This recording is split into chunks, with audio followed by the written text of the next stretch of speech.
අඟුරුගහ පන්සලේ කටිනේ බලන්න. කටිනේත් ගෙදරකට වඩම්මනවා. අපි ගිහිල්ලා බලමු අවස්ථාව මොන වගේ වේද කියලා. වීඩියෝත් එකක් දෙන්න. වීඩියෝ එකත් එක්කම ඉන්නකෝ එනවා ඔයගොල්ලෝ. කටින චීවරය තාම පන්සලෙන් වඩම්මන ගමන් කියලා අපිට ආරංචියක් හම්බුණා.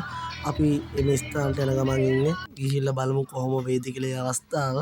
අපේ වීඩියෝත් එක්කම ඔයගොල්ලෝ රැඳී සිටින්න. එහෙනම් බලමු අපි කොහොමද වෙන්නේ කියලා. කටින චීවරය එම නිවසට වඩම්මගෙන යන ගමන් තියෙන්නේ. ඒ ගෙදරත් මගේ යාළුවෙක්ගේ ගෙදරක්. ඒකින්ද විශේෂයක් නැහැ. ඉතින් ඒකත් ඒවට කටින චීවරය බලන්න ඕනින්ද මම යනවා. වීඩියෝ එක අන්තිම වෙනකන් ඉන්න කටින චීවරය බලා ගන්න. ඒ අවස්ථාව ඉතා දුර්ලභ අවස්ථාවක් කියලා මම හිතනවා. බලන්න කොහොමද කියලා එක.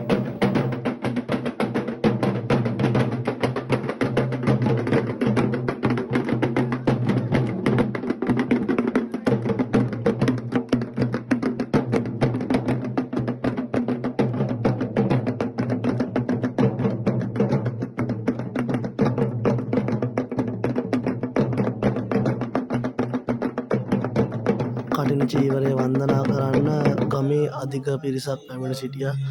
ඒ වගේම ගමේ හිතමිතුරන්ගේ පැමිණීමත් සංග්‍රහ කටයුතු පවා මේගොල්ලෝ හොඳට සිදු කරා. මේගොල්ලෝ කරපු පින හොඳටම ඇති ජීවිතේට. ඒ වගේ ලොකු පිනක් ඒක. කටින චීවරයක් වඩම්මනවා කියන එක ගෙදරකට. ඒ පිනට සහභාගී වෙන්න මටත් අවස්ථාව ලැබුණා.